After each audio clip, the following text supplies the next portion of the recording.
Como é mês da família, e lá também estamos com o mês da família, aproveitamos para trabalhar hoje com os irmãos, o que também os nossos estarão trabalhando lá. É um tema bastante importante para as nossas vidas, que é o tema da obediência. E nós vamos aprender um pouco com o exemplo de Abraão nessa noite. Então, peço que você abra a sua Bíblia no texto de Gênesis 22. Quando Deus coloca Abraão à prova. Gênesis 22, dos versículos 1 ao 19, estarei falando sobre obediência, aprendendo com o exemplo de Abraão.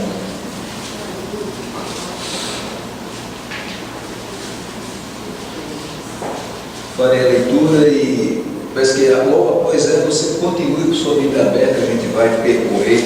É um pouco longo, mas temos tempo hábil para isso. Então acompanhe comigo a leitura de Gênesis 22, 1 ao 19. Passado algum tempo, Deus pôs Abraão à prova, dizendo-lhe: Abraão, ele respondeu: eis-me aqui. Então disse Deus: tome seu filho, seu único filho Isaque, a quem você ama, e vá para a região de Moriá. Sacrifique-o ali como holocausto, num dos montes que lhe indicarei.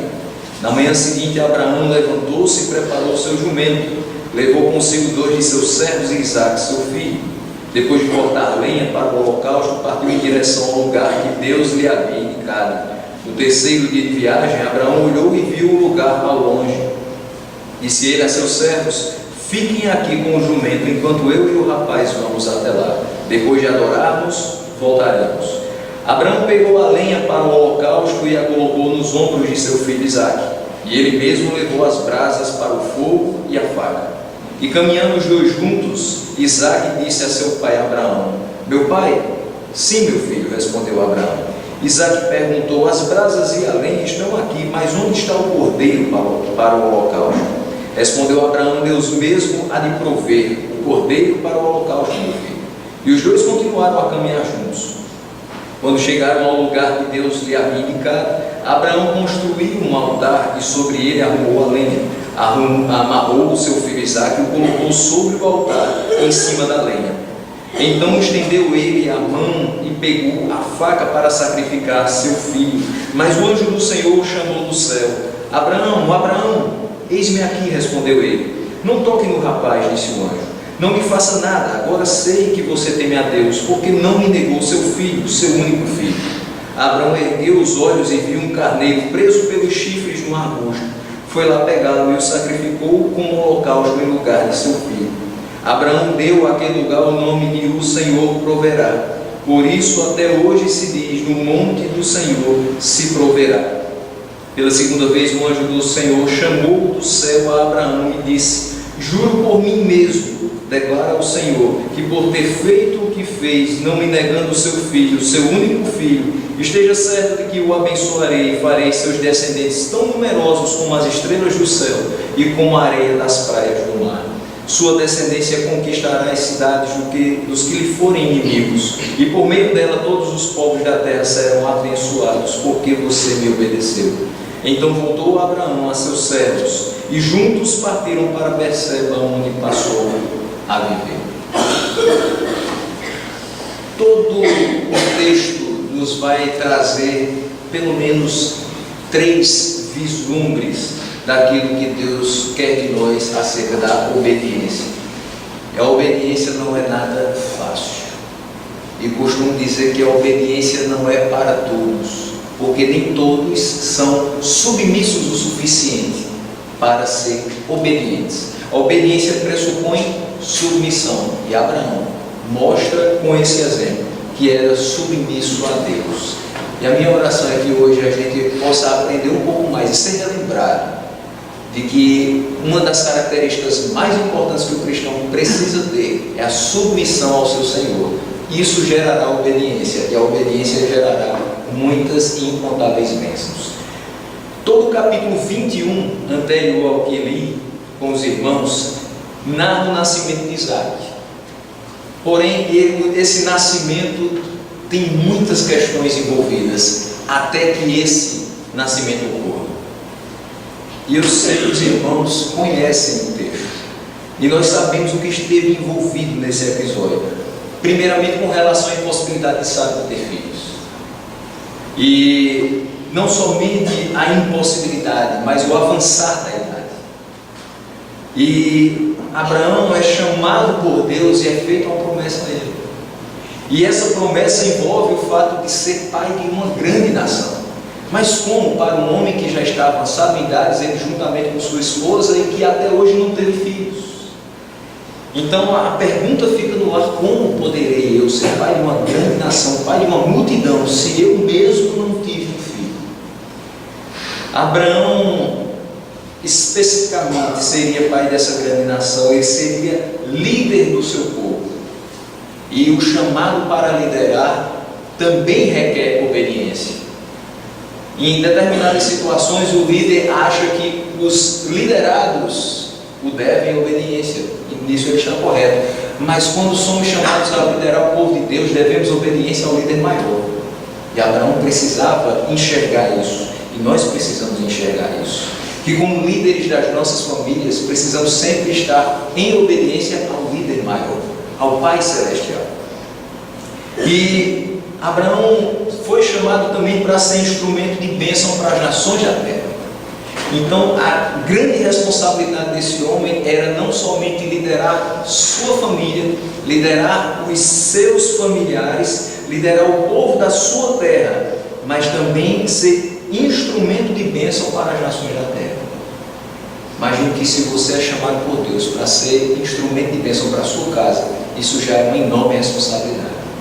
Agora pense que Deus chamou você para ser instrumento de bênção para as nações da terra. Como família de Deus, como corpo de Cristo, nós somos chamados a ser instrumentos de Deus para abençoar as nações da terra. E nós só poderemos ser, como corpo de Cristo, instrumento de bênção para as nações da terra, se dentro de casa, com as nossas famílias, nós também liderarmos em obediência ao Senhor. Se formos instrumento de bênção dentro da casa, poderemos ser instrumento de bênção nas nossas redondezas e aí expandir para as nações da terra. O texto começa dizendo que passado algum tempo Deus pôs Abraão à prova. E que tempo foi esse que passou? Muitas vezes quando nós lemos algumas passagens da Escritura, ela já começa com o episódio sendo progredido durante algum certo tempo. E esse caso é um desses textos que já começou com algo tendo acontecido antes. E o que acontece? Capítulo 21 começa com Isaac nascendo. Isso para nós é algo lindo. É um casal de idosos tendo um filho a partir de uma promessa do Senhor. Mas nem tudo foi lindo na vida de Abraão, porque ele mesmo escolheu que não fosse tão lindo assim. É tanto que no versículo 8, Abraão chama Agar e Ismael e expulsa eles de casa. Agar e Ismael fazem parte de uma tentativa de ajuda de Abraão ao plano de Deus. E aí, para o plano de Deus dar certo nas nossas famílias, ele não precisa de ajuda. Deus não precisa de sugestão para o plano que Ele traçou para as nossas vidas. Ele traçou soberana e poderosamente. E tudo o que Ele determinou assim acontecerá. É tanto que Abraão pôde até querer traçar atalhos, mas o caminho de Deus que é perfeito se concretizou na sua vida. Da mesma forma que Jonas procurou ir para outros locais, mas acabou indo para onde Deus determinou. Abraão procurou ir para outros lugares, mas acabou sendo alvo da bênção e da determinação de Deus.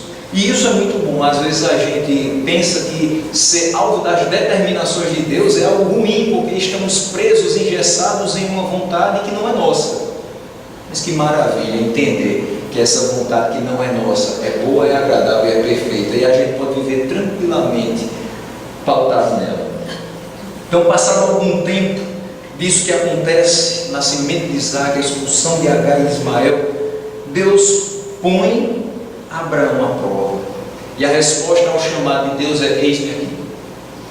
Primeira coisa que eu consigo enxergar é: se se eu entendo que quem me guia é de fato o único Deus verdadeiro, o Deus que me criou, que me formou, que me salvou, que me justificou, que me sustenta até o dia de hoje, eu só posso responder de uma forma a seu chamado: eis-me aqui.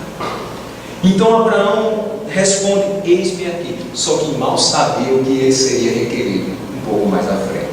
Mal sabia Abraão em que aspecto da sua vida ele seria exigido nessa prova. Ele já tinha sido chamado para ser instrumento de bênção, mas ele não pensava que isso aqui estaria incluído também. Nós somos chamados para liderar nossas famílias e fazer com que elas sejam também bênção para outras famílias, mas nós não sabemos a totalidade do que implica ser bênção para outros. Muitas vezes ser bênção para outros vai implicar noites de choro. Muitas vezes ser bênção para outros vai implicar joelhos que estão praticamente em carne viva, de tanto que a gente se dobra orando pelos outros. Muitas vezes ser bênção para outros vai ser renunciar à própria bênção momentânea, para que ela seja muito maior lá na frente. Mas precisamos entender os propósitos de Deus. E se a gente não entender, precisa pelo menos crer que Ele tem o melhor para as nossas vidas. Então, passado esse tempo, ele responde positivamente ao chamado de Deus para ser exigido em uma prova. E Deus ordena que ele tome seu filho, Isaque. E ele diz: tome o seu filho, o seu único filho. Mas há poucos instantes eu citei que ele tinha acabado de expulsar Ismael. Então Abraão não tinha um filho só, Abraão tinha dois. Mas tem uma coisa aqui, que nós podemos voltar um pouquinho, né, nessas histórias e entender. Ele tinha tirado o direito de Ismael no momento em que tinha expulsado ele. Então Ismael não era mais seu primogênito.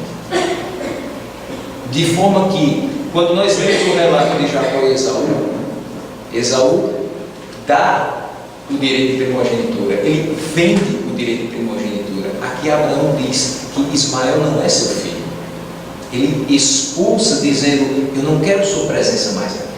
Eu não quero que você faça parte desse plano eterno de bênçãos para o qual eu fui chamado a liderar. Eu tenho um filho da promessa, você não foi o filho da promessa. E aí Isaque agora sim vai ser o seu único filho, o único filho que Deus realmente se agrada de que Abraão tenha tomado em seus braços. Então era o seu único filho e a quem ele muito amava.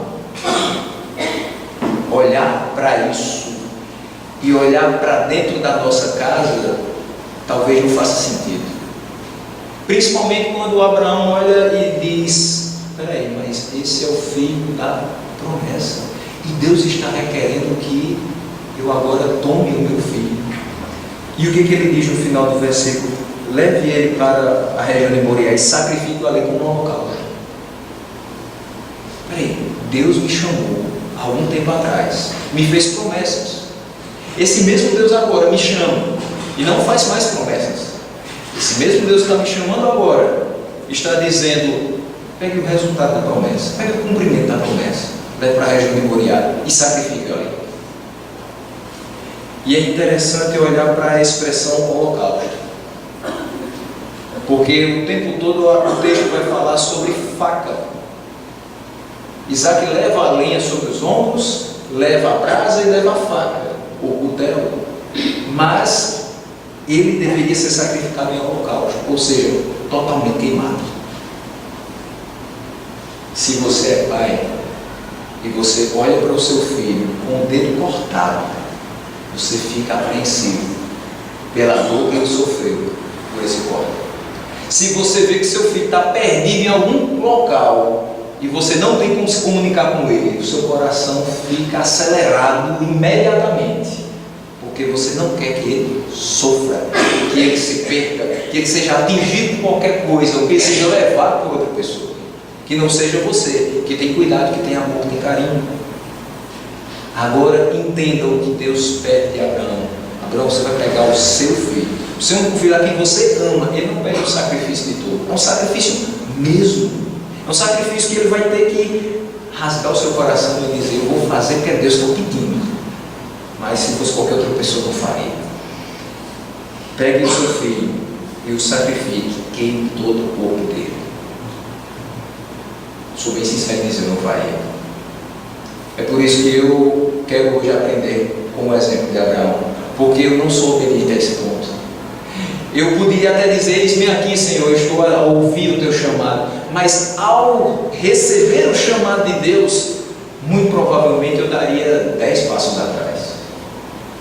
O Senhor me prometeu, eu não tinha filho, agora eu tenho, e agora o Senhor quer que eu entregue. Mas se fosse apenas entregar para o ministério, seria ótimo. Se fosse entregar para outro propósito, seria ótimo, mas é entregar para a morte, e de uma forma brutal. Mas qual é a resposta de Abraão no meio de tudo isso? Na manhã seguinte ele prepara o jumento. A palavra não diz outra coisa, não diz Abraão murmurou ao caminho de Moriá. A palavra não diz Abraão retrocedeu, porque a obediência nesse caso custaria muito para ele. A palavra diz: na manhã seguinte Abraão levantou-se e preparou o seu jumento. Ou seja, quando Deus nos chama para fazer algo em relação à nossa família, pode até parecer que vai ser custoso, e pode ser custoso de fato, mas a nossa atitude deve ser de obediência sempre. E a obediência no caso aqui era preparar tudo para que o que Deus pediu, o que Deus ordenou, fosse concretizado. Mas quando a gente olha para esse texto, muitas pessoas olham para alguns textos e começam a dizer: que Deus é esse que pede a vida do filho de uma pessoa que ele ama tanto que ele chamou de amigo? Que Deus é esse? A gente hoje escuta muitos questionamentos desse tipo. Como Deus poderia pedir algo tão difícil e perturbador para a mente de um pai? Como é que Deus pede isso para um pai que ama e só tem um filho? Sacrificar o filho que por tanto tempo ele esperou. O filho vindo após uma promessa, o único filho, um holocausto. Não é possível que o que Deus quer é justamente que eu pegue a minha promessa nos braços e leve para Ele a ser sacrificado. Não é possível que isso vá acontecer. Não é possível que tenha durado tão pouco tempo a alegria dessa promessa. Não é possível. Mas pense um pouco nas características que foram frisadas no texto. Era o único filho, era o filho que ele amava. Agora pense comigo no próprio Deus e nas características que foram citadas. Deus enviou o seu único filho, que no momento do batismo ele dos céus brada: este é o meu filho amado, em quem eu tenho prazer.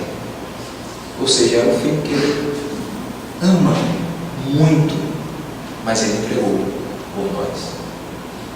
Então olhar para isso é entender que Deus não pede que você se sacrifique pela sua família de uma forma que Ele nunca faria pela família que Ele arregimentou a partir de Cristo. O que Ele pede a Abraão é simplesmente: me obedeça. Faça aquilo que eu estou dizendo. Não pense, não hesite, não retroceda. Faça. E é isso que Ele pede da gente também.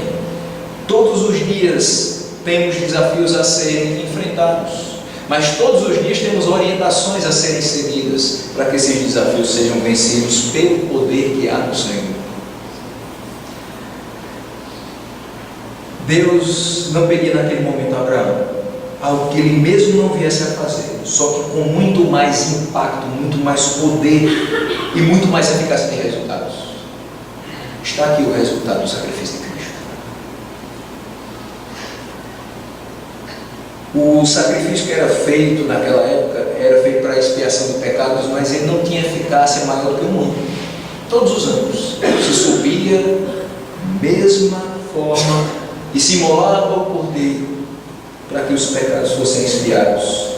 Cristo na cruz do Calvário, de uma vez por todas, realiza o sacrifício, nos justificando e nos selando com o seu povo santo. Primeira reação de Abraão, então: pega o seu jumento, prepara para iniciar esse momento. Ele toma consigo 2 servos de Isaac e ele diz: eu vou fazer aquilo que Deus quer que eu faça. No momento que ele diz, eu vou fazer o que Deus quer que faça, ele está abraçando não somente a ordem, mas tudo que a ordem implicará. Ele está abraçando uma aprovação que vai ser pesada para ele. E quando o texto fala no terceiro dia de viagem, no versículo 4, Abraão olhou e viu o lugar ao longe. Nós conseguimos entender que o caminho da aprovação vai ser longo e muito longo. Ele, no terceiro dia de viagem, vê o local ao longe dele. Ele caminhou muito para chegar a um ponto em que ele veria o início daquela região, onde muitos montes ali existiriam, e Deus indicaria o local do sacrifício. Nós passamos por inúmeras provações, e muitas delas são esse caminho longo, de onde nós estávamos, até onde Deus quer que nós cheguemos. O caminho longo pode não ser efetivamente um local onde você vai caminhar 130 quilômetros, como eu faço todo final de semana, indo 130 e voltando 130 na nossa congregação. O caminho longo pode ser simplesmente algo que você escute, não tem mais jeito. O caminho longo pode ser algo que você escute, não existe cura. O caminho longo pode ser algo que você escute, esse seu filho só tem problemas. O caminho longo pode ser algo que você escute, nosso casamento está desmoronando, será que ainda tem jeito? Mas o caminho precisa ser percorrido. O caminho precisa ser percorrido, e ele não parou no terceiro dia. Quando ele viu ao longe o lugar, ele continuou. Só que agora ele diz para os seus servos: fiquem aqui com o jumento enquanto eu e o rapaz vamos até lá. Agora já não tem mais a ver com os servos de Deus. Ele precisou de ajuda para chegar até aquele local. Era muita coisa para poder levar até. Mas tem coisa que só cabe a nós e a nossa família. Para que a casa da gente seja uma bênção, a gente pode até ter auxílio psicológico, auxílio de profissionais que nos ajudem a compreender os conflitos que estamos enfrentando, auxílio dos pastores, estamos aqui para isso mesmo. Mas tem coisa que é você, a sua família e Deus, porque não existe nenhuma ajuda melhor do que a orientação divina. E é justamente por isso que é necessário obediência. Porque no momento em que você escuta a voz de Deus e você vai procurar uma segunda opinião, como muitas vezes fazemos com os nossos médicos, você está já desobedecendo a Ele. Escute não a opinião, mas a ordenança de Deus, e siga sem medo que dê errado, porque não dará. É tanto que ele continua o versículo dizendo: depois de adorarmos, voltaremos. Abraão não está pensando na morte de Isaac. Abraão está pensando no ato de obediência que terá. E o ato de obediência que terá, momentos depois, representará a adoração a Deus. Quando Deus nos chama e diz: eu quero que você esteja em um local distante para me servir, ser útil ali, você deve ir. Quando Deus diz: eu quero que você retire da sua casa determinadas coisas que desagradam a mim, você deve retirar. Tudo que for necessário para que Deus se agrade, nós devemos fazer, e isso será adoração a Deus. Nós temos momentos de adoração que chamamos, são os momentos de cânticos, os momentos que nos derramamos na presença do Senhor. Esses momentos são ótimos, mas nós entendemos que a adoração é bem mais do que isso. Não são simplesmente momentos isolados em que a gente dedica louvores ao Senhor, seja em forma de cânticos, orações, leitura da palavra. A nossa vida deve ser uma adoração ao Senhor, um culto eterno de adoração ao Deus da nossa salvação. E a obediência é uma das formas de adorarmos ao Senhor mais genuínas e mais preciosas que temos. Cristo poderia ter dito: Pai, não dá, eu não pequei, como vou carregar o peso do pecado de tantas pessoas? Ele não disse isso.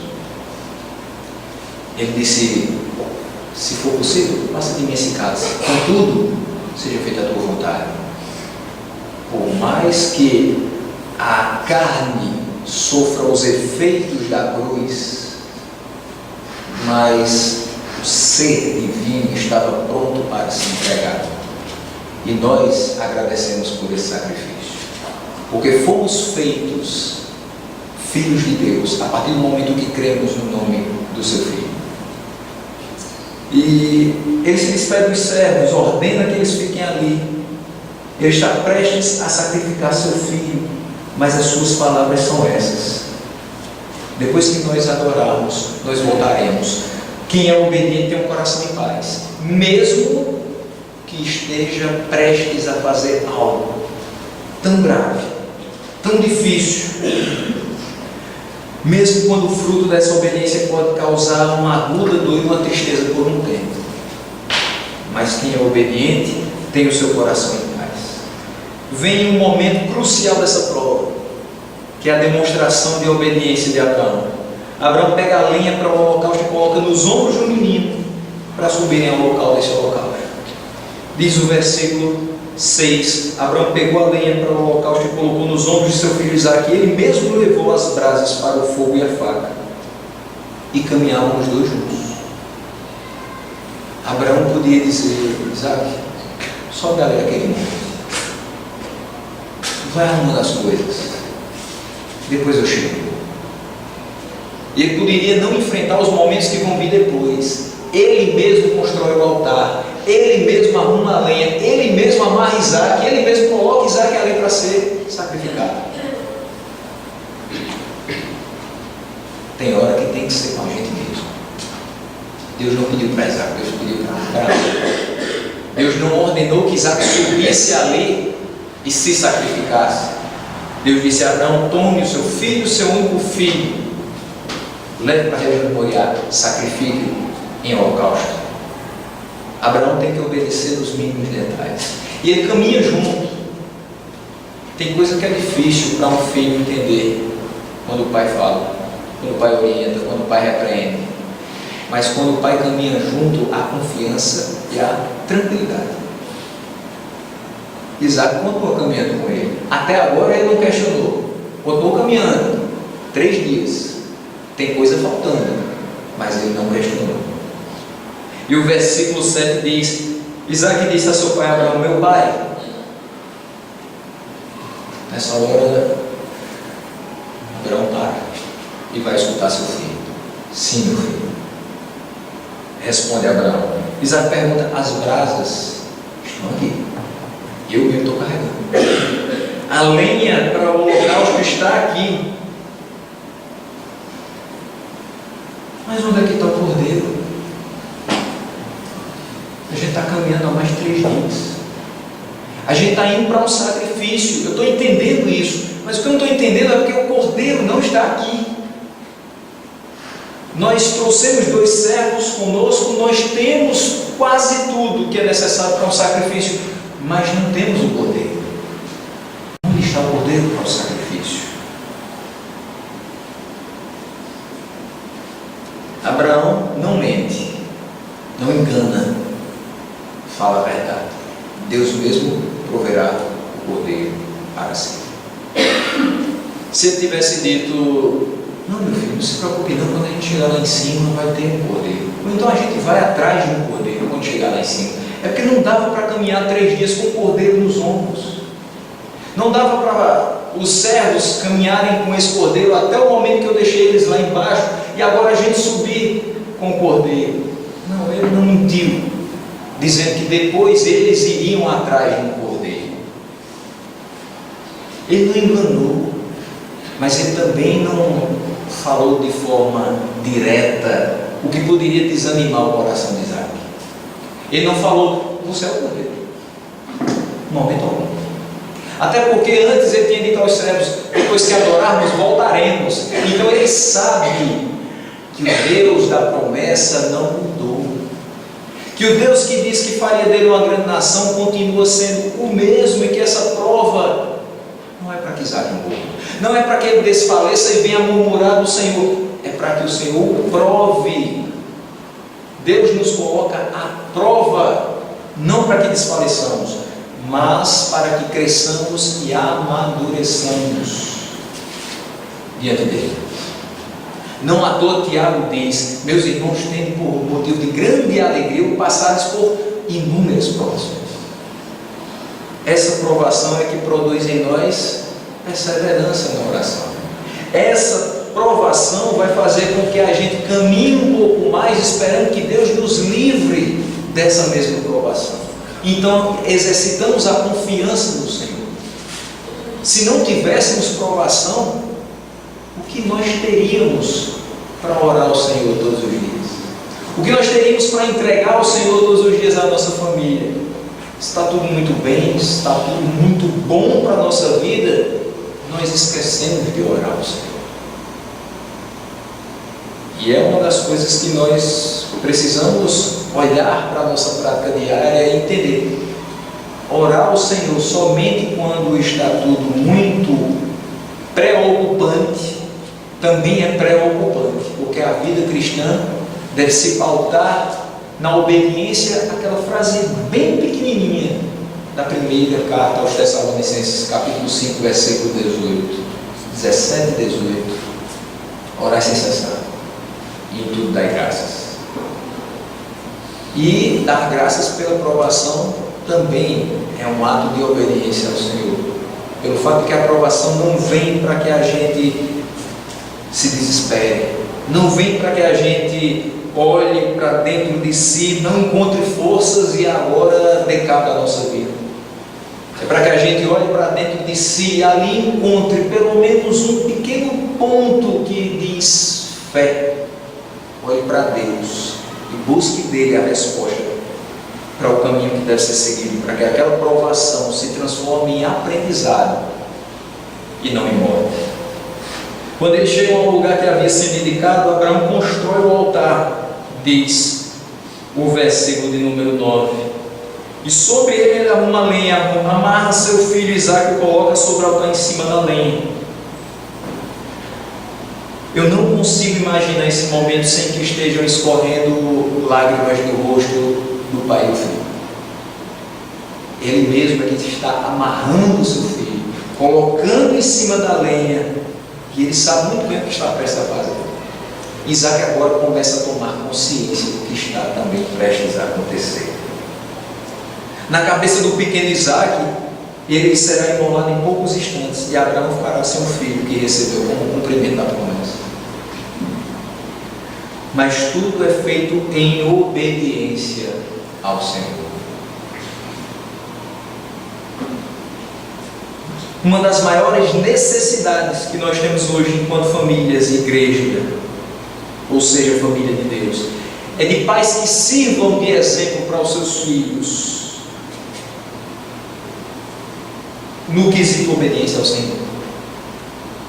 Quando nós olhamos para o que vivemos, muitas vezes fica a pergunta no ar: será que meu filho vai obedecer ao Senhor como eu tenho obedecido? Se essa minha obediência é frágil, se em determinados momentos eu me disperso e não faço o bem que devo, como lemos no início do culto, eu sei que meu filho vai seguir esse exemplo de alguém que foi relapso na obediência ao Senhor. Então ele também não vai achar obrigatório ser uma pessoa obediente, uma pessoa que renuncia a sua vontade para abraçar a vontade de Deus, porque ele não vê dentro de casa isso.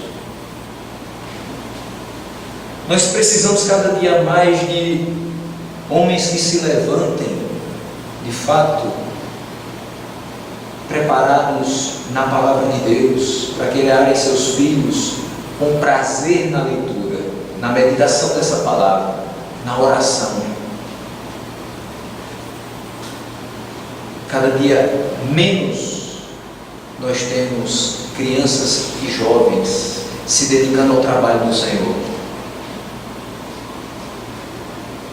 Eu quis muito antes, e hoje entendo que não seria bom que fosse antes, estar no campo. Cheguei no campo com 30 anos de idade, e achando que já tinha sido um pouco depois do que Deus tinha me chamado. Muita coisa tinha sido feita já. Deus me deu oportunidades de crescer antes que esse momento chegasse. Mas quando finalmente chegamos a um momento de ordenação pastoral, eu via no rosto de algumas pessoas: o que você está fazendo na sua vida? Até porque eu não estou em ministério integral. Tenho também um trabalho na parte educativa. Então, pessoas que não entendem o que é ser obediente ao Senhor, independente de circunstâncias, olham para a vida de jovens hoje e dizem: por que você vai largar algumas coisas que você poderia estar fazendo no sábado à tarde, no domingo pela manhã, para estar pregando, para estar ensinando, para estar evangelizando? O que você vai fazer na sua vida? Vai viver, você é muito novo. Vai viver, vai aproveitar o que a vida tem de melhor. Estou aproveitando. O que a vida tem de melhor é a obediência ao Senhor, é as suas bênçãos vindo para as nossas vidas.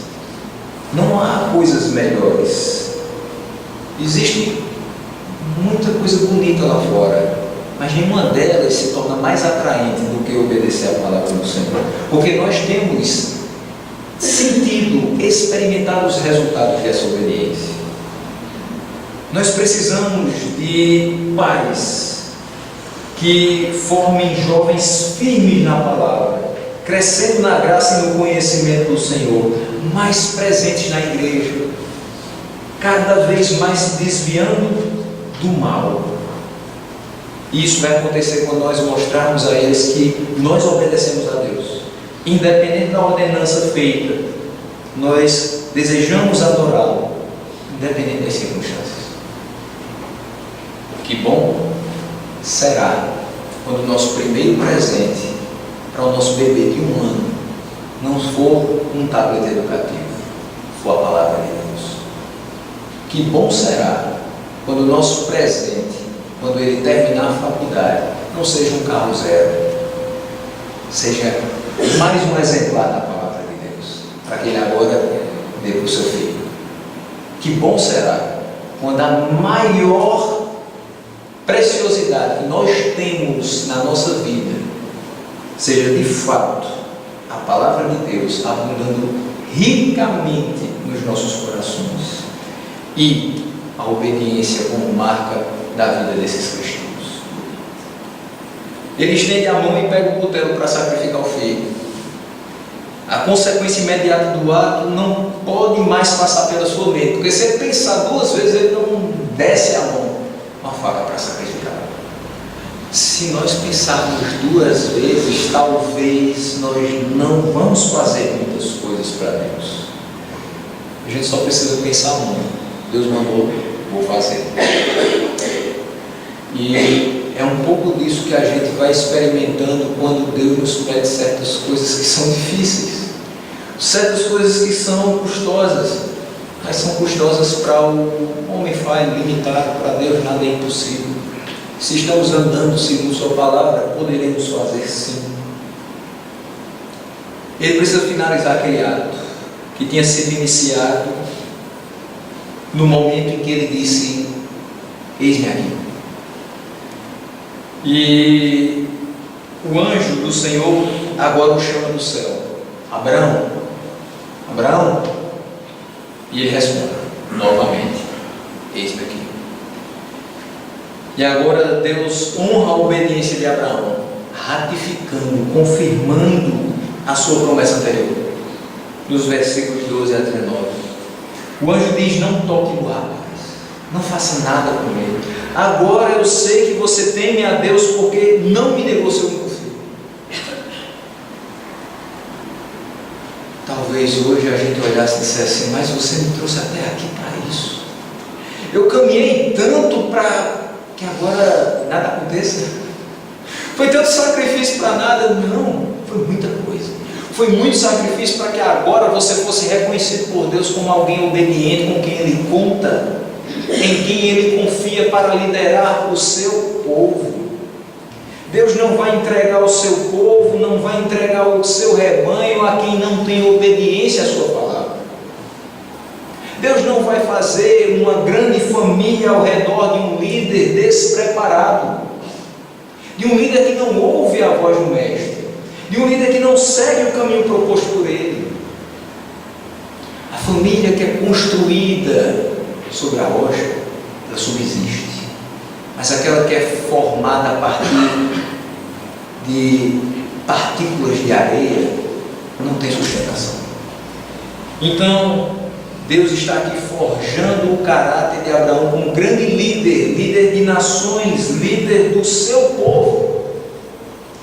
Deus está a cada dia nos forjando para sermos líderes da nossa casa, para que depois nós sejamos líderes do nosso bairro, da nossa igreja, desse país, do mundo que está aí necessitado de escutar a palavra de Deus, se dobrar diante dele, se arrepender dos seus pecados e viver de maneira diferente. No instante anterior à descida do cutelo, Isaac foi preservado, pois Deus contemplou a obediência de Abraão. O texto não nos aponta no início que Deus tinha vontade de que Isaac fosse morto. Pelo próprio pai, ele ordenou isso em forma de holocausto na região de Moriá. O texto aponta assim que ele foi colocado à prova. O texto começa dizendo: Deus chama Abraão e manda que ele mate Isaac. Diz: Deus chamou Abraão e o colocou à prova. A prova está aqui. A prova está: Abraão, você vai fazer o que eu estou mandando você fazer? Sim, eis-me aqui. A resposta de Abraão o tempo todo é: eis-me aqui. E ele assim faz. Essa prova, uma das mais difíceis das narradas pelas Escrituras, nos mostra como Deus se agrada de quem o obedece e o honra. Ele contempla a obediência e livra de fazer algo tão terrível. As nossas famílias têm experimentado alguns dissabores quando deixam de se comprometer com o Senhor e de obedecer a sua palavra. Nós pensamos demais: vai dar certo, eu posso fazer isso, será que eu tenho capacidade? Nós calculamos demais: não, isso vai ser muito pesado, isso vai custar muito para mim, não vai dar certo. Nós medimos demais as consequências de obedecer a Deus, quando o que nós deveríamos fazer é entregar totalmente a nossa vida nas suas mãos. A nossa família só pode ser uma família feliz quando Deus está no centro dela. Não dá para dizer: minha família está tudo bem com ela e Deus não está naquela casa. Não existe felicidade no meio da desobediência. Não existe felicidade no meio onde Deus não é considerado. Momentos alegres nós temos até quando escutamos alguma brincadeira. 2, 3, 5 segundos depois, a expressão se fecha. A gente pode passar uma noite inteira conversando alegremente com pessoas, mas se não tiver Deus na vida da nossa família, a cabeça deita no travesseiro e o coração mais amargo toma conta do seu ser. Mas quando obedecemos ao Senhor, a gente pode não ter passado a noite toda conversando alegremente com alguém, mas se a gente tiver conversado alegremente com Ele, o coração descansa tranquilo. Nosso corpo repousa, porque Ele tem cuidado de nós. Nós medimos o custo-benefício muitas vezes entre fazer o que Deus quer e a gente acaba tentando seguir outro caminho. Mas entenda que nenhum dos planos do Senhor pode ser frustrado, e queira ou não, você vai fazer o que Ele quer. Mas isso não é uma ameaça, isso é um consolo. O caminho de Deus é perfeito e a sua palavra é poder para lhe livrar de tudo aquilo que pode colocar medo em você. Não tenha medo de viver seguindo os passos que Deus coloca para que você siga. Abraão ergue os olhos e vê um carneiro preso a um arbusto, pelos chifres. Ele vai lá, pega esse carneiro, substitui Isaac por ele, faz assim um holocausto requerido. Tudo que Deus pediu que ele fizesse, ele fez. Ele ofereceu o holocausto. Ele ofereceu o seu filho, mas ele ofereceu algo muito mais precioso, a sua obediência. As nossas famílias podem oferecer muito mais do que tem oferecido a Deus. Deus não requer sacrifícios tolos da nossa parte. Deus requer a nossa obediência. Ele entregou o seu filho de uma forma abnegada. Ele entregou o seu filho de uma forma amorosa. E a única coisa que ele pede é que sejamos obedientes às suas ordenanças. Não é um peso muito grande se carregar. Quando entendemos que fazer as suas ordenanças é o que fomos chamados a fazer. Fomos chamados e fomos criados para glorificar a Deus e ter prazer nele sempre. O anjo do Senhor chama novamente do céu, depois de Abraão batizar o nome daquele local de Jeová Jireh. O Senhor proverá. Nesse local o Senhor proveu, contemplando a obediência do seu servo.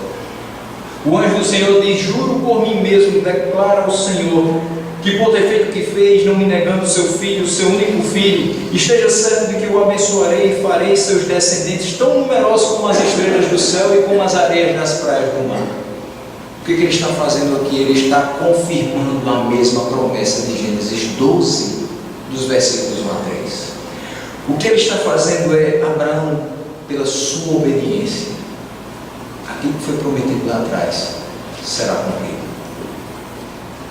Será possível que Deus não sabia que Abraão era fiel a ele? Sabia.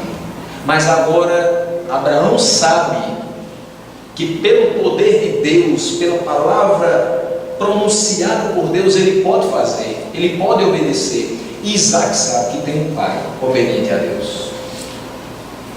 Foi necessária essa prova para isso, amém? Para que Isaac entendesse: meu pai obedeceu a Deus e nós fomos abençoados. Porque a promessa diz: eu abençoarei os que te abençoarem e amaldiçoarei os que te amaldiçoarem. Então, no instante em que ele é abençoado pela obediência do seu pai, ele agora também decidirá ser obediente ao Senhor, para que outros possam ser abençoados a partir do seu exemplo de vida. Quando ele escutou: sai da tua terra, da tua parentela, e vai para a terra que eu te mostrarei, ele nunca imaginava que tempos depois ele escutaria: sai da tua terra, agora carregando teu filho Isaac, vai para onde eu vou te mostrar, na região de Moriá, e sacrifica ele. Mas o mesmo que disse: eis-me aqui, para o chamado do Senhor, disse: eis-me aqui, para a prova que o Senhor colocou diante dele. A obediência que nós devemos ao Senhor, e que vai sim ser um instrumento para que as bênçãos do Senhor sejam derramadas sobre as nossas vidas, não é simplesmente no momento do chamado, é principalmente nos momentos de provação. As provações são inúmeras e variadas, mas cabe a nós colocar as nossas famílias sempre obedientes ao Senhor, sempre ouvindo a voz do bom pastor e caminhando somente onde ele apontar os pastos que nós devemos trilhar. Não olhemos para as circunstâncias, não vamos medir as possibilidades, não calculemos o custo-benefício de ser crentes na época que vivemos. O custo-benefício é enorme, mas ele não deve ser calculado, ele deve ser só sentido. Ser filho de Deus é o melhor que você pode ser. O maior título que você pode alcançar na sua vida chama-se servo do Deus Altíssimo. E que esse título não seja acompanhado por outro atributo a não ser servo obediente ao Senhor. Que a sua palavra esteja nos nossos corações, seja por nós obedecida e honrada, e que em tudo estejamos glorificando ao Senhor com as nossas vidas e a vida das nossas famílias. Nós queremos agradecer por esse dia que aqui estamos e agradecer pela forma como nós fomos chamados a essa noite para ministrar a respeito de família, podendo estar com a nossa família, porque não é usual, uma vez que Deus nos chamou para estar bem distantes. E quero orar com os irmãos nesse momento, entregando ao Senhor a família de cada um aqui representado, entregando as nossas famílias e nos entregando ao Senhor como família dele, para que Ele continue a nos guiar por um caminho de paz e um caminho de bênçãos.